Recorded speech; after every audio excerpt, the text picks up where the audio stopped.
Yeah. Okay. So, okay. So we are up to Mishlei 15:1. Okay. And just as an FYI, this is something we ended off in the last chapter, the last pasuk of the last chapter, which may have to do with this, but we're going to approach it independently on our own. Okay. Before we look at the other pasukim. Just in terms of procedure, usually the pattern that we do is we do on Wednesday initial analysis and our own ideas, and then on Thursday we do meforshim. Okay, that's going to be just the general thing. Hold on a second, I gotta close my this. Okay, here we go. All right, so we got Ma'ane Rach Yashiv Chema Udvar Etzev Yale Af. I think we quote this on the Yom Narayan. I think. Anyone know where? I could be misremembering. And when I say we, I don't mean we.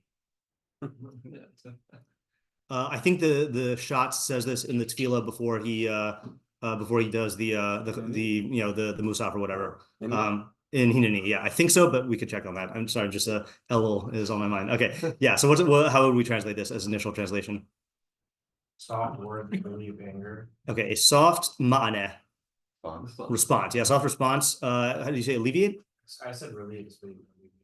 You said relieves. Yeah. All right. So yeah, let's go with. Does anyone have a more literal translation of Yashiv? Settles. Okay, so I'm like 95% sure that this does not come from Yud Shin Bet, but from Shin Vav Bet. Let's see if my intuition is correct. Oops. I think it means to turn back.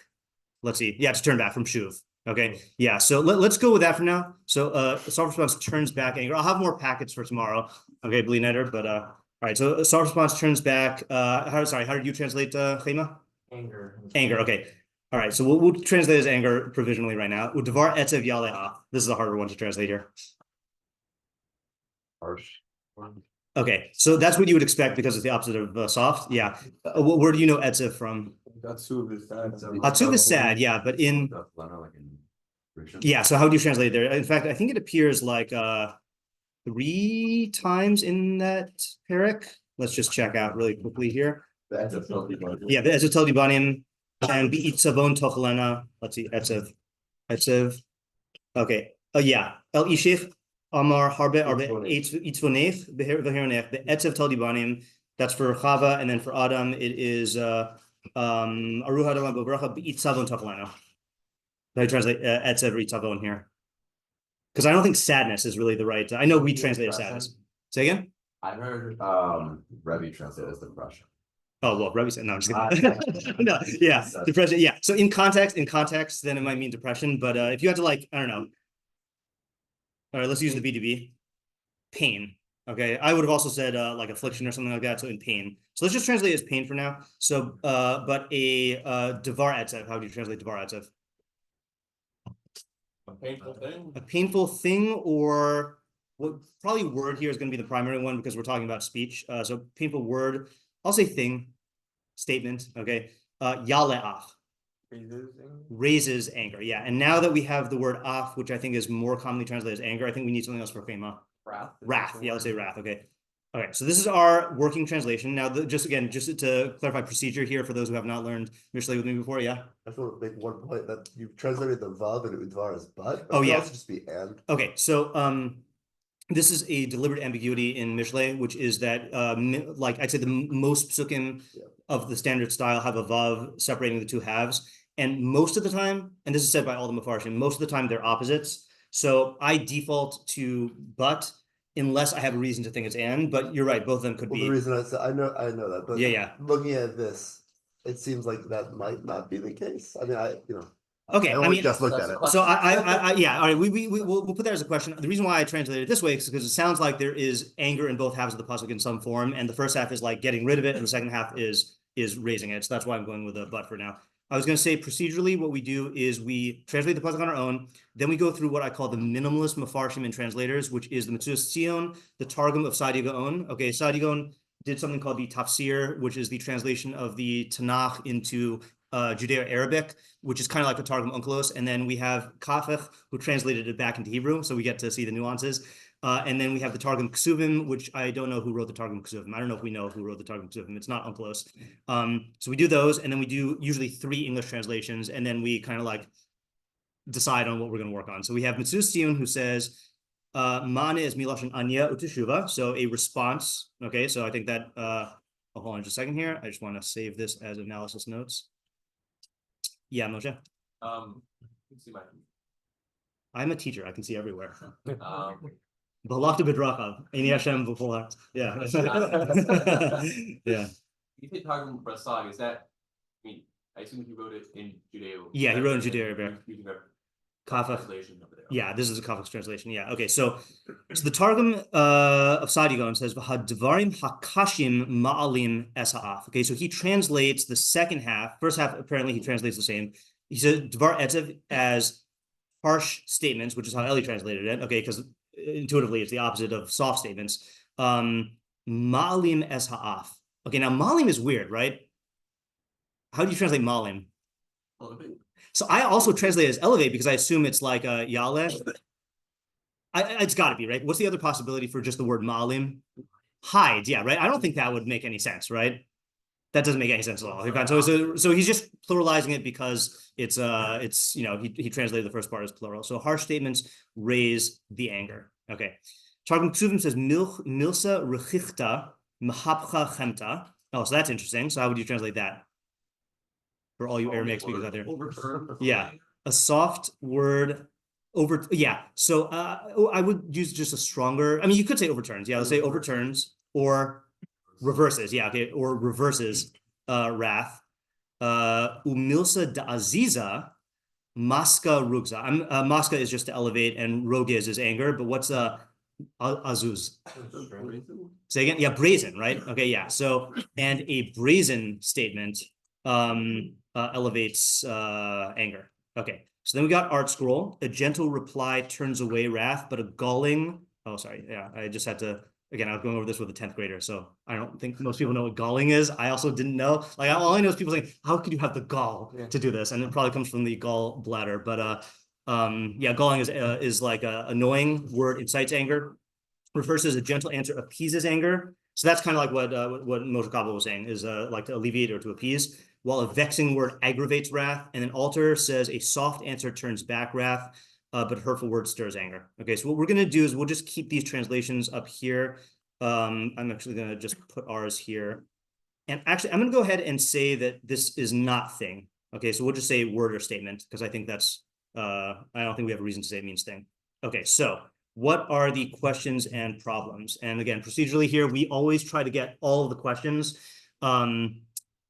Okay, let's see a methodology question to throw out there. Why is it important to list all the questions at the outset before you come up with answers? There's no one right answer to this. Is it open to everyone? Or yeah, it's open to everyone. Yeah. Yeah, it's just you're putting yourself more out there on the line if you are familiar with the no, I mean, I just wanted. Yeah, yeah. So because different things trigger different other like different ideas for different people. So one small thing could change the way right. So this is a very common experience in Mishlei, which is that the smallest question can open up a whole avenue of thought. And so you want to make sure to be thorough in exploring everything. Yeah, Isaac? Sometimes there can be something that if you're not specifically trying to list all the questions, you're not gonna, you might not necessarily think of it, but as soon as you ask it, you're like, oh my gosh, this is an important question to answer. Yeah, right. So there's something about the formulation of the question verbally that even if you do notice something, it doesn't register in the mind in the same way as when you actually formulate it in words. Yeah, David? So you said in Stoic Jew over the summer that questions a tool to use for exploring knowledge. Yeah. And if that's the case, it's important to have all the tools at your disposal. Okay, right. So a question is a tool for obtaining knowledge, and the better the question, the more of a tool it will, the better of a tool it will serve. So you want all the tools before you start working on the insert model. Yeah. Great questions get your results. That sounds right out of your playbook, your real estate sales playbook. Yeah. Oh, by the way, I'm watching a Netflix documentary to learn about you. What? Yeah. I don't know if it's gonna actually inform me about you. There's a documentary on Netflix about the biggest real estate firm in it's more of a docudrama, I'm realizing as I watch it, but it's about like the biggest. Say again? BlackRock? No. I don't remember the name of the documentary, but the agency is called Sirhan. Oh, Sirhan. Sirhan? I don't know. Yeah, I know. So this is the guy who the thing that appealed to me is he's trying to sell the most expensive property, residential property in the world, which is in Manhattan on that new skyscraper, So it's about like real estate selling culture, and I was like, I bet there's Mishlei there, I know it's not your jam entirely.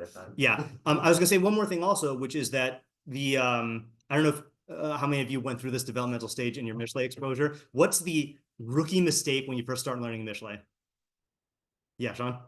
Start coming up with an approach that locks you into that. Exactly. You immediately see something, you free associate, and then you start like either coming up with an explanation of the pasuk or rehashing your childhood, thinking that you're interpreting the pasuk. So one of the things that the asking the questions does is it like pumps the brakes and forces you to make sure that you're considering all the data before you give into that like impulse to like come up with ideas, So that's why we're listing the questions first. Okay.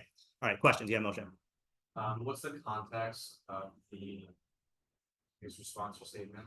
Okay, yeah. What is the context of this response? Okay, and then like what scenario is this pasuk describing? And generally speaking, I find this is not a rule or anything like that. Sorry, Yosef Soloveitchik. This is a what do you call it?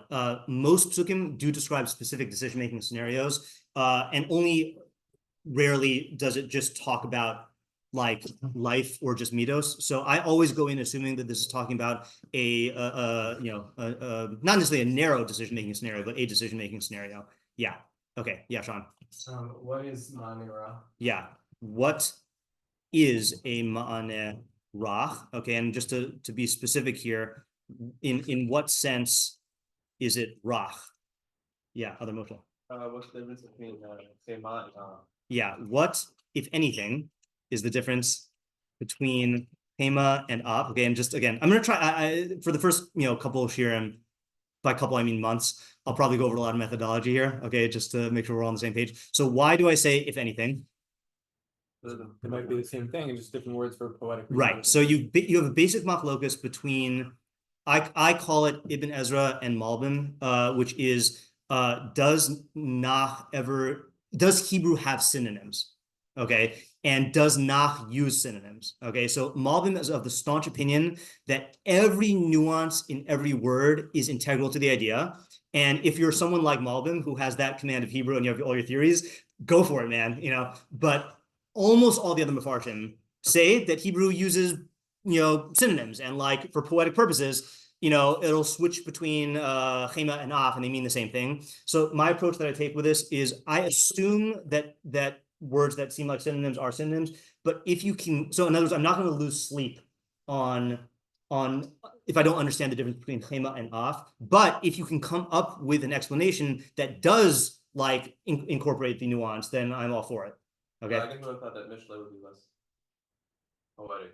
Yeah, it'd be less poetic. It would be very, very dull. And since Mishlei is poetry, I mean, it's meant to be catchy and stick in your mind and like okay. Then yeah. But it's also just a feature of Nach in general. A lot of this is throughout Nach. I think if you did a search on Metzudas David, then you'd find the most commonly used phrase throughout his Nach commentaries is kaf al davar b'milo shonos, that it repeats the same thing in different words. Okay, let's go counterclockwise. Yeah, Ezra. So kind of tagged on to the question too, might be a separate question. Yeah. But how is a ma'aneh rach be meishiv chema? Okay, yeah, I'll make that a separate question. So I'll say like how I'll just make this a broad question. What are the mechanics in both halves? Okay, meaning how does a ma'aneh rach yashiv chema?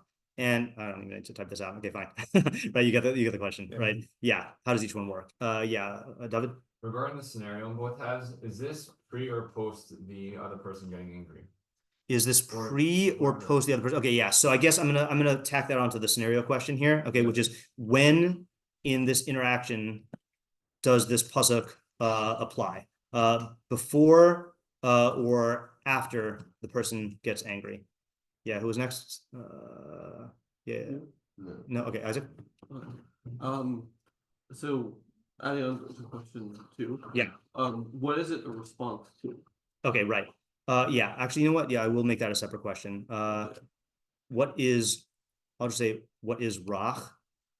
And then, what is the ma'aneh? Okay, what is it in response to? As I type that, I'm realizing this is really part of question 1. Why would this is a response? That's what the word means, ma'aneh, answer. Oh, Yeah, yeah, and if you don't believe me, then believe I deleted it. The Metzudas ציון, which I just deleted.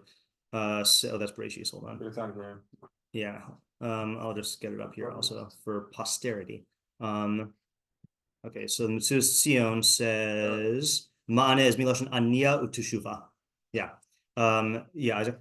Also adding on to question 1. Mm-hmm. So is this two possible responses to the same situation, or are these two separate situations? Okay, so I'll write that question, but then I'll challenge it. Okay, so are these two separate responses to the same situation, or are they two separate situations? Yeah, so in general, I'm going to assume that if you have a pasuk that's two opposites, it's usually telling you the wise and foolish decisions about the same scenario. We have seen other exceptions before also. This is another meta methodology point, which is don't get locked into your methodology, okay? Which is that like, you know, it's okay to have developed an intuition and a procedure about how to approach things, but if you get locked into it, then you're going to miss out on developing the methodology, which can come from exceptions, you know? Yeah, Oren. What's that? What is the hava amina? Yeah. What is the hava amina? And by that, we mean, what would you have thought for each half? Yeah, Ariel? Yeah, is it ever okay to have a harsh response, or is it just a general? Okay, that's a good question, right? So, so how absolute is this principle? This one I'm actually gonna read inside, okay, because I think more people should be aware of this. Okay, so again, Alator is the best site for meforshim, okay, but the hidden gem is MG Keter. Okay, so MG Keter is named after the Keter Aram Tzova, otherwise known as Keter Aram Tzova, the Aleppo Codex. Okay, what is the Aleppo Codex? The oldest. Masoretic. Yeah, the oldest, most accurate Tanakh manuscript. So if you ever want to see something in the Aleppo Codex, you just go to Tanakh, the Ozrim Nosafim, and it will give you a picture of the Aleppo Codex for that particular thing, if we have it. And if we don't have the page, that means it's hiding under the kippah of a Syrian somewhere in Brooklyn who took it and is keeping it as a good luck charm. Okay, you think I'm joking, but yeah. Okay, so I'm not. Is that a thing? That is a thing. Yeah. Did I tell you the yeah, I this last week in my first week of high school classes, I mentioned the word manuscript, and this 9th grade girl said, like the Aleppo Codex? And I said, how do you know what the Aleppo Codex is? And this other 9th grade kid said, I know what the Aleppo Codex is too. And I said, what is it? And he concentrates and he says, it's the most accurate ancient manuscript of Tanakh that we have. And I'm like, how do you know this? You're a 9th grader. And then the girl says, yeah, my dad's neighbor has a piece of it. And I was like, you know, but it was a thing, is that the Aleppo Codex vanished after the fire in the synagogue where it was kept for centuries. And then it was returned after like a bit of Indiana Jones hijinks. And like, it's missing. The Chumash is missing up until the end of Devarim, and it's got what was thought to be a burn mark, but it's too neat to be a burn mark. And then pieces of it started like cropping up in Brooklyn, because apparently there are people who hold on to it like it's a segula. Okay, that was a nice tangent. But where am I now? We're at 15. I'm already there. Yeah, I just want to read I want to go to 10 actually. Sorry, not the Meiri. So this is the only place anywhere online you can find the Meiri, but Ibn Kaspi also has stuff here. Oh, yeah, sorry, what am I saying? They did put Ibn Kaspi on All Torah, and I highlighted it. All right, I'll just say this outside. Okay. He says that there are Mishlei's style, because it's a book of Proverbs, is to state things in absolute terms. But he says there's I think he says there are 3 categories. Some absolute statements are absolute because they're true all the time. Most absolute statements are true because they're true most of the time. And then there is a subcategory of Mishlei where it's stated in an absolute manner, but it's only talking about a specific circumstance. Okay, so for example, the example I like to use is if you said, those who swim with sharks get bitten. Okay, that statement probably statistically is not true, but you state it as an absolute because of the high stakes. You don't want people to swim with the sharks, so you state it as an absolute thing. So here too, the question that Ariel is asking is this always going to be true? Is this most of the time true, or is it referring to a narrow circumstance?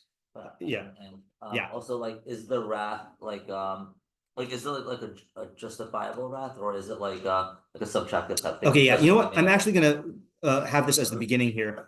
What kind of chema and off are we referring to? Okay, does it matter? Okay, or does this apply across the board? Okay, and then what, if anything, is the difference between these two things? Yeah, Ezra. Similar. Whose wrath are you trying Yes, to? okay, that's a key question here. Okay, so whose wrath are you trying to are you reacting to? Are you responding to? Yeah. And the flip side. The flip side meaning? Right. That's Okay, right. Yeah. Whose wrath or anger are you responding to? And I'm just going to clarify this here also, which is, or not clarify, I'll add a question. To whom is this wrath or anger directed, right? At you or at a third party? Okay, in other words, is this advice for if someone gets mad at you, or if someone's getting mad at, if Ezra's getting mad at Ariel and I want to quell Ezra's wrath, then is this pasuk talking to me also? Yeah, David? Two questions. As far as we're talking about this all within speech, yeah, it's possible to have a response that's physical, a physical response. Okay, that's a good question also. And then also for then both halves, then you can often have davar as being like a physical response. Yeah, right. Okay, so I'm going to just put this over here, which is the ma'aneh, so I guess are the ma'aneh and are the ma'aneh and davar limited to verbal responses, or can this be applied to responses in action? Yeah. Okay, good. All right. Are those all the questions? I have one more. I have to remember it. You got another question? Same. I have another question. So we always we don't want to ask this question in a rote manner. Okay, so non-rote, you just gotta say non-rote. What is the practical application of this pasuk? Now here, it's pretty clear. It's telling you that whatever circumstance this is, if you want to be Yashiv Chema, you should do this. The reason why it's important to ask this is because if you don't take your understanding and flesh it out to the point where you can operationalize it, then you don't understand the pasuk, because this is a book of practical decision-making guidance. So we have to ask it just to be able to make sure that we hit that note. Yeah. I'd say to some extent, like, is this true? Because depending on why the person's angry at you, this might, let's say they're angry at you because you totaled their car. Yeah. You took a sledgehammer to their car. Yeah. Right. If you just have like a soft response, right, to their anger, it's not going to well. Yeah. Okay. So actually, that raises two questions. So first of all, I'm a big fan of the "is it true" question in general when you're learning. I think in this case we can all agree, like just intuitively, that you can see a circumstance in which this is true. So the question I think is under what circumstances, which is part of the question of how absolute is it. Also, I would say, tacking onto the practical application question is I guess, what are the parameters for when and how this principle should be applied? Now, I realize there's kind of a blurry line between these last two questions, but I think as long as we hit that, then that's fine. Yeah, Ezra? Two questions. Yeah. The first is, what is Dvar Etzev? Yes, we did not ask that, did we? I can guess what your second question is going to be. Hold on just a second here. Oh, it's not? Okay. All right. So what is Dvar Etzev? Dvar Etzev? Yeah. Second one is what is so bad about anger / wrath? Okay. Yeah. I'll put that here, which is who cares, right? What's so bad about Chema or Off? Okay, and the question that we did not ask, you have a question first, right? Yeah, I mean, yeah, my question is like, well, what if meaning how would you know? Meaning some people, like, they won't show their anger. Yeah. So they may get into an argument with me. Yeah. Like, is it in, I guess, like, how would you know that someone's angry? And like, is this like applicable to like every debate, every argument, or Okay. only in specific? I'll attack this here also. How would you know when to apply this? Right. Okay, yeah. The question that we did not ask is what is implied by Yale, right? What is implied by Yale? Because I guess what are the two possibilities here? There was already some anger. Right. So there was That the anger arose out of nothing or out of some pre-existing or was increased, right? Or was increased. Yeah. Okay. So now I think we're ready to come up with our own ideas. Okay, in the remaining 3 minutes, anyone have a 3-minute I suppose actually, I suppose if no one objects, we can go a little bit more because we started a little bit late, but feel free to go if you have to go. Pasuk's giving his. Okay, all right. All right, good. So we'll stop at 15 then. Yeah, Moshe. Yeah, I just the first thought is very often when people are angry, they're not really thinking. Yeah. Because they're just they're seeing red, so they're not. So a soft response could just be something thought out to get them to stop and recognize how they're reacting, to get them to take a step back. So you can see how a soft response might get someone to slow down and be a little bit more self-aware. And the same thing with a triggering response, where if you're just going to say something that's going to get someone liberal, upset, no, I'm just kidding. Nothing, I'm just kidding. Yeah. They're not going to be thinking about oh, is this true? Is this not true? They're just going to think about how it hurt their feelings, and they're not going to be able to be self-aware. Okay, so I think you are taking a stance on soft, right? You're saying that rach is a quality of the content of your speech, okay, and the mechanism is to the mechanism is that you're pulling the person out of the blinding state of anger, of anger, and enabling them to consider things from an objective standpoint. Right. Yeah. Okay, that's a good approach. Yeah. Again, we're just taking down intuitions here. Yeah, David. That a soft response would be okay. That I'd say a similar starting point. The person who's angry is definitely like seeing something wrong. I think a soft response is one that does not affirm their feelings of anger, does not legitimize it in the tactful way. Yeah. And a strong response is saying, yes, this is something that's worth fighting about and getting all frustrated about. Okay, that's a good approach also. Okay, we'll have to explore how that works. Yeah, Isaac. I'd say kind of similar to Moshe's, but I'd say Brock is the manner in which you're responding. Mm-hmm. And because when someone's angry, it's like they're like coming in with force. Yeah. And if you respond with force, then they have something to like keep fighting about. But if you're responding softly and not like responding to like the anger, then like so like they a little bit like stumble and like it puts them in a framework where now they're going to be reassessing. Yeah. Okay. Good. Can you just give me an example of what you mean by the manner? Just an example. I'd say what it looks like. Yeah. They're coming at you all angry, and you're like, you know what, like you're right.